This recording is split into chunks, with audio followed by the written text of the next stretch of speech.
Qual é a maneira mais fácil e eficaz de deixar alguém com medo? É simples, você quebra a expectativa. A sensação de conforto e controle leva tempo para ser construída, mas ela pode ser perdida em segundos. Eu sou o Israel Moreira e hoje eu vou te ensinar a como construir tensão usando conforto e controle. Café?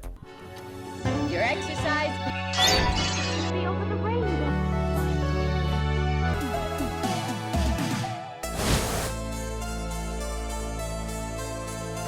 O conforto leva um tempo para ser conquistado. É uma sensação que o cérebro cria depois que você tem uma certa rotina estabelecida, porque isso cria um sentido de que é algo comum.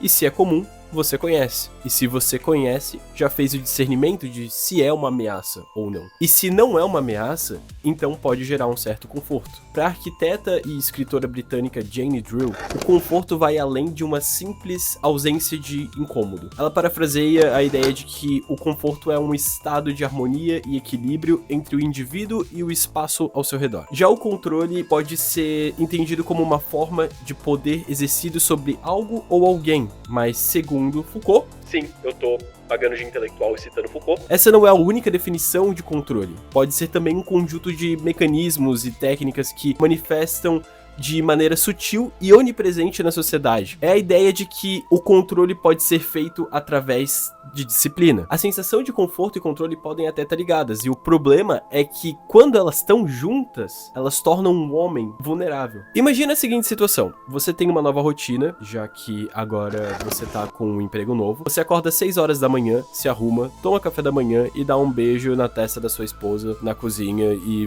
vai trabalhar. E chega em casa novamente somente lá pelas 7 horas da noite. Você repete essa rotina de segunda a sexta. Então, é acordar, tomar café da manhã, cozinha, beijo na esposa, trabalho e casa.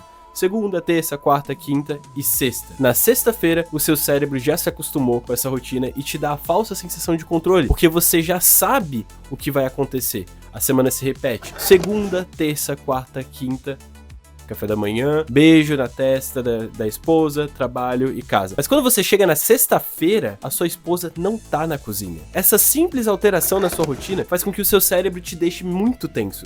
Não é o suficiente para criar um medo em si, porque pode ser algo até que comum, mas o que eu quero dizer é que o nosso cérebro trabalha com padrões, e quando esse padrão é quebrado, vem a imprevisibilidade, e a imprevisibilidade gera o medo. Agora que você sabe disso, substitua a ausência da esposa pela presença de uma pessoa que você nunca viu. E essa pessoa tá parada no canto da cozinha sem dizer uma única palavra. Isso vai te deixar bem assustado, né? Ah, Israel, mas é claro que eu vou ficar assustado se uma pessoa que eu não conheço estiver na minha casa. Sim, esse é o ponto. Você sentiria medo dessa mesma pessoa se você estivesse num parque cheio de outras pessoas que também são desconhecidas? Provavelmente não, enfim. Você não sente esse medo porque o seu cérebro já sabe que um parque é cheio de pessoas, é um ambiente imprevisível. Se ele é imprevisível, ele não pode ser controlado, e se não pode ser controlado, não gera o conforto. Sim, você pode sentir conforto em um parque, mas não 100% do tempo, e não o suficiente para você baixar a guarda, principalmente se esse parque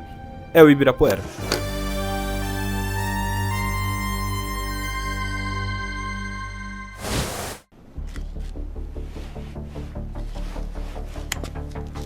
É por esse motivo que vemos tantos filmes de terror em ambientes que originalmente deveriam ser uma certa fonte de conforto, como a sua própria casa, uma praia, uma câmera de bronzeamento artificial ou acampamentos. Quanto mais confortável o ambiente, maior a quebra de expectativa, maior a imprevisibilidade, maior a falta de controle, maior a tensão, e da tensão vem o medo. Nos jogos, o exemplo perfeito do que eu tô querendo dizer é o PT. Esse que faz algo que eu considero muito incrível.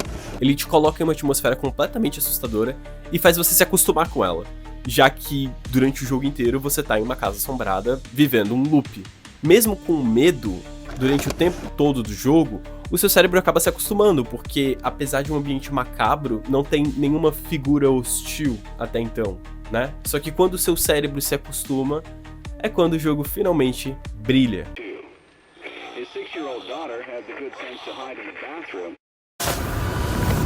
Não é sobre ter todas as pessoas do mundo pra Quando eu disse que o PT faz algo que eu considero incrível, eu tô falando do fato dele conseguir fazer o seu cérebro não somente se acostumar com uma atmosfera bizarra, mas gerar falsa sensação de controle. E por fim, consegue subverter tudo isso, gerando uma tensão em cima de outra tensão. Puta que pariu, que jogo foda. Eu vou pedir 1 minuto da sua paciência pra espalhar a palavra dos Backrooms de novo nesse canal, porque se você entende tudo o que eu disse até então, já entendeu o porquê dos Backrooms serem assustadores. Bom, na realidade, Liminal Spaces no geral, né? Misturar conforto e desconforto pode ser um desafio, mas quando ele é bem executado, não precisa fazer você pular da cadeira com um jumpscare. Basta uma simples e pequena alteração em algo que você acredita que está sob o seu controle para que o seu cérebro ligue o modo de alerta por algumas horas. É isso que a história do abajur, cujo nome eu esqueci e não vou fazer muita questão de lembrar, gosta de brincar. Nessa história, depois que um homem sofre um acidente durante um jogo de futebol, a sua vida muda completamente. Ele acorda em um hospital, onde lá ele acaba se recuperando e mudando de vida de vez. Ele faz novos amigos na escola e até conhece uma menina que se apaixona por ele. Ele vive uma vida feliz ao lado dessa mulher, eles se casam, eles têm filhos, eles têm a vida perfeita, mas de repente, em um dia comum, ele nota que tem algo levemente estranho com um abajur. Como se esse abajur tivesse sido posicionado de uma maneira diferente e desconfortável. Não dá pra explicar exatamente essa lógica. E é justamente por isso que essa história acaba assustando tanto. Não tem um motivo específico do porquê aquele abajur lá é estranho. Ele só parece estranho. E esse homem começa a surtar com esse abajur, crente de que tem algo errado com ele. A situação acaba escalando tanto ao ponto de que a família vai se afastando dele, até chegar ao ponto em que eles abandonam de vez o homem. Tudo por causa de um abajur. Pra encurtar a história, esse abajur começa a ficar um pouco mais estranho, até que o garoto acorda. Tudo aquilo tinha sido um sonho, nada do que ele viveu nos últimos 30 anos foi real. Isso faz ele criar uma depressão gigantesca e até desenvolver umas paranoias, já que a história diz que ele costuma ver no canto dos olhos dele os filhos dele brincando às vezes. Talvez seja uma maneira que a mente dele encontrou pra buscar um refúgio, um conforto, eu não sei, mas essa não é a questão. Enfim, conseguem ver como um simples detalhe pode mudar tudo? Um simples detalhe que naturalmente não é assustador torna a situação toda muito assustadora.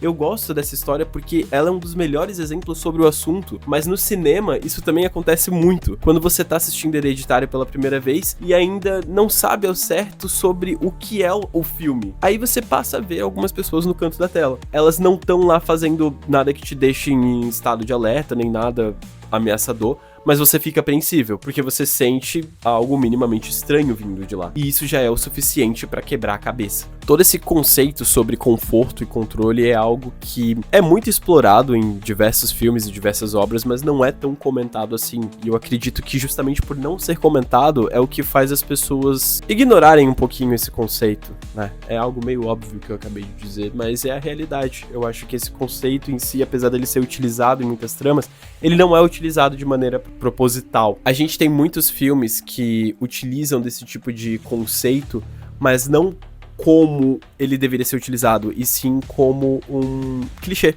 Porque hoje em dia você fazer um filme de terror sobre uma casa assombrada, sobre um acampamento onde tem um assassino e outras situações que tem um certo conforto no ambiente, é um clichê e não um estudo sobre conforto, controle e mente humana. Eu acredito que caso você saiba estudar bem o ambiente que você quer trabalhar para o seu filme de terror, você vai ter uma obra que vai assustar uma galera e traumatizar muita gente por muito tempo. Bom, gente, eu dei uma sumida foda e bem grande nos últimos meses. Muitas coisas aconteceram. Eu sei que eu disse que eu ia voltar e talvez esse nem seja o meu comeback de vez, né? Mas eu tô tentando. Muitas coisas realmente aconteceram.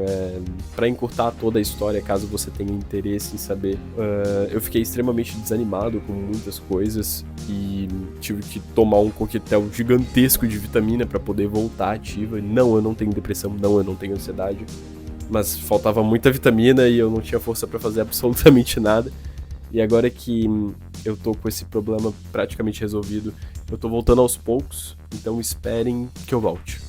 Enfim, é isso. Caso vocês tenham gostado do vídeo, curtam, comentem e compartilhem. Até mais.